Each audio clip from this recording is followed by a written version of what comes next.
Hello दोस्तों, कैसे हैं आप सब। कैसा है मेरा यूट्यूब परिवार। आज मेरे एक क्लाइंट का मैसेज आया कि उसे क्रेडिट कार्ड के लोन से उसको जेल हो गई। उसको जेल में रहने पड़ा, उसे बहुत परेशानी हुई। और जब उन्होंने हमें कांटेक्ट करा, हमें बताया, तब हमें पता चला कि उसने क्या गलती ऐसी करी जो जिसे जेल में जाना पड़ा, वो भी क्रेडिट कार्ड के लोन से। अब क्या होता है कि हम सब क्रेडिट कार्ड ले लेते हैं और उसका यूज़ करते हैं, और उसमें पैसा जो उनको टाइम से नहीं दे पाते हैं, और उसमें कोई कोई ऐसा होता है 1% जो ईसीएस लगवा देता है। भाई, क्रेडिट कार्ड में ना तो ईसीएस लगता है, ना ही कोई चेक दिया जाता है। 1% को ईसीएस लगा देता है।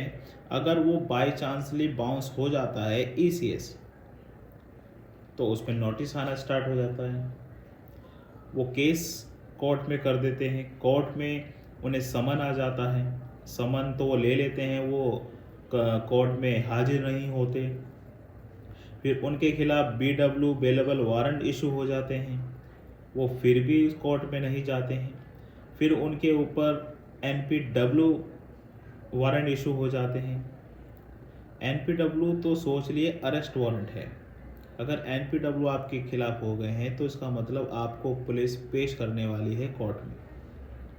जी हाँ, अब उसको पुलिस उठा के ले आती है, कोर्ट में पेश करती है, और उसके पास जमानती नहीं था, जिस कारण से उसे जेल में रहना पड़ा। मैं आपको फिर कहता हूँ कि कोई भी लोन से रिलेटेड होता है, या ईसीएस होता है, या चेक होता है, ये बेलेबल ऑफेंस है। आपकी पर डे सेम डे जमानत हो जाएगी अगर आपके पास जमानती हैं। तो जब इनके परिवार ने हमारी टीम से कांटेक्ट किया, तो हमने उनको एक एडवोकेट प्रोवाइड कराया, जिनसे उनकी आज बेल हो गई है, वो रिहा हो गए हैं। तो इन्होंने ये गलती की कि कोर्ट की आदेश को ना मानने की। देखो, लोन और ईएमआई अलग है और कोर्ट अलग है। कोर्ट के अगर आप अवमानना करेंगे तो आपको भुगतना पड़ेगा। अगर कोर्ट आपको बुला रहा है तो आपको जाना ही पड़ेगा, या वो किसी चीज़ में हो। जज साहब जब तक ऑर्डर नहीं करेंगे तो कोई बाहर नहीं निकलता, ये आपको भी पता है। तो क्यों कोर्ट के आदेश की आप अपमानना कर रहे हैं, उनके ना मानने के आदेश क्यों कर रहे हैं, जिस कारण से आपको ये ऐसी स्थिति में जेल जाना पड़ रहा है, जो कि गलत है। तो जो गलती उन्होंने करी, आप गलती बिल्कुल ना करें। क्योंकि देखो, चेक और ईसीएस ये केस होते हैं कोर्ट में। कोर्ट आपको बुलाती है, अगर आप नहीं जाते हैं तो आपके खिलाफ पीडब्ल्यू एंड डब्ल्यू इशू हो जाते हैं, फिर आपको पुलिस लेके जाती है। इससे अच्छा है कि पहले जब सामान आए तो आप उसमें पेश हो जाएं, और आप अपनी पेश करके इसको अगले दिन तारीख लें और जमानत करा लें। ये बेटर तरीका है। अगर हमारी टीम से आप कराना चाहते हैं, आपकी कोई ईसीएस लगी है, तो भी आप हमें बता सकते हैं। तो क्रेडिट कार्ड कैसे बेवकूफ़ बनाती है लोगों को, कैसे लोगों को ठगती है। क्रेडिट कार्ड 38% जो है वो लोग पैसा देते ही नहीं, उनके मार लेते हैं। 62% लोग क्रेडिट कार्ड का बिल भरते हैं, फिर भी हर बैंक, हर company, NBC company credit card को देने को तैयार है, क्योंकि इसमें उनका दोगुना फ़ायदा है। सबसे ज़्यादा इंटरेस्ट रेट क्रेडिट कार्ड में है, और सबसे कम होम लोन में है। इसलिए ये क्रेडिट कार्ड इशू करते हैं कि आपको 50 दिन का फ्री देते हैं। क्यों भाई, 50 दिन का क्यों फ्री दे रहे हैं? क्योंकि उन्हें पता है कि 50 दिन निकल जाते हैं और वो 50 दिन में पेमेंट नहीं कर पाए, तो उस पर अच्छा खासा ब्याज उनको मिलता है, जो उन्हें बहुत प्रॉफिटेबल होता है। इसी वजह से ये आपको बार बार इशू कराते हैं, और ये बार बार इंटरेस्ट लेने के लिए, ब्याज लेने के लिए आपसे करते हैं। इसी तरह से ये बेवकूफ़ बनाते हैं आप लोगों के। 50 दिन का समय आप दे सकते हैं। आप सोचते हैं यार 50 दिन तो बहुत है, मैं पे कर दूंगा, मगर आप पे होते नहीं है, तो वो डेट निकल जाती है और आप पे मिनिमम भी निकल जाता है, आपका पेनल इंटरेस्ट हो जाता है, एक्स्ट्रा जो पेमेंट होती है उसका इंटरेस्ट लग जाता है। तो इस वजह से इनका इंटरेस्ट बहुत हो जाता है, 160 तक हो जाता है। तो इससे बचना चाहिए।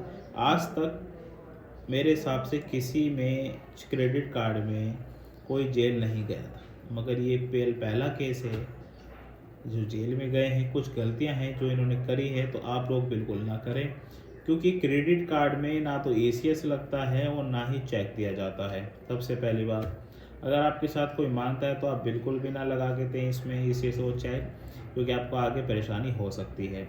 सबसे पहली बात, जिसमें एसीएस और चेक नहीं लगा होता है तो ये क्रेडिट कार्ड 85% तक का आपको डिस्काउंट देते हैं। अगर आप पे 1 लाख रुपए का बिल निकल रहा है तो आप वो कहते हैं कि ठीक है आप इसे 20,000 रुपये में ख़त्म कर दीजिए, क्योंकि उन पे कोई रास्ता नहीं बचता। या तो वो सेटलमेंट करेंगे या वो लोन को राइट ऑफ करेंगे, और लोन को राइट ऑफ करेंगे तो उनको कुछ बेनिफिट नहीं मिलेगा, इसलिए आपको वो अच्छा खासा डिस्काउंट देते हैं, जिस कारण से जो भी उनके पास पैसा आता है वो उनके प्रॉफिटेबल में चला जाता है। तो ये क्रेडिट कार्ड इस तरह बेवकूफ़ बनाते हैं। अब इसमें रिकवरी इन्होंने हार्ड कर दी है। अब जानबूझ के ये ईसीएस का आपको लगाते हैं। जब आप क्रेडिट कार्ड लेते हैं तो उसका पेपर्स पे आप पे साइन करा लेती है, जिस कारण से ईसीएस लग जाता है। तो आप केयरफुली अगर कोई क्रेडिट कार्ड ले रहा है तो उस पर ध्यान से पढ़िए और ईसीएस लगाने को मना कर दीजिए, वरना आप ऐसे ही परेशानी भुगत सकते हैं जैसे अभी एक मेरे सब्सक्राइबर ने भुगती है। अगर ऐसी कोई परेशानी से आप परेशान हैं या लोन से परेशान हैं तो आप मेरे से कांटेक्ट कर सकते हैं, और मेरे दिए गए नंबर पर आप अपनी अपॉइंटमेंट ले सकते हैं और मेरे से बात कर सकते हैं। और आप मेरे से मिलना चाहते हैं तो आप मेरे से मिल भी सकते हैं, उसकी अपॉइंटमेंट ले सकते हैं। और ये वीडियो आपको अच्छी लगी हो तो उसे ज़्यादा से ज़्यादा शेयर कीजिएगा, और उन लोगों को भी भेजिए जो ज़्यादा क्रेडिट कार्ड यूज़ करते हैं और क्रेडिट कार्ड में ऐसी गलतियां ना करें जिससे आपको भी जेल जाना पड़ सकता है। क्योंकि आरबीआई ने अब सख्त रिकवरी के लिए एक नया आदेश जारी कर दिया है, जिससे अब सब रिकवरी एजेंट हार्ड हो गए हैं और ज़्यादा ही रिकवर के लिए अब आपको मेंटली और फिजिकली परेशान कर सकते हैं। इस अगर मैं आपको कहता हूँ आपके पास पैसे हैं तो उनके पैसे लौटा देगा, नहीं है तो कोई भी आपके साथ कुछ नहीं खाड़ सकता, ना कोई बिगाड़ सकता है। मगर अपने अधिकार को जानिए, अपने अधिकार को पहचानिए, क्योंकि आपके अधिकार ही आपको बचा सकते हैं। मैं आपके अधिकार को बार बार बताता हूँ, इसलिए आपको अधिकार को जानना चाहिए, जिससे कि आप इस परेशानियों से अपना आप बच सकें, किसी की हेल्प की ज़रूरत ना पड़े। वीडियो को शेयर कीजिएगा और चैनल सब्सक्राइब करें, लाइक करें और मेरे चैनल को ऐसे ही फॉलो करते रहें। तब तक के लिए जय हिंद।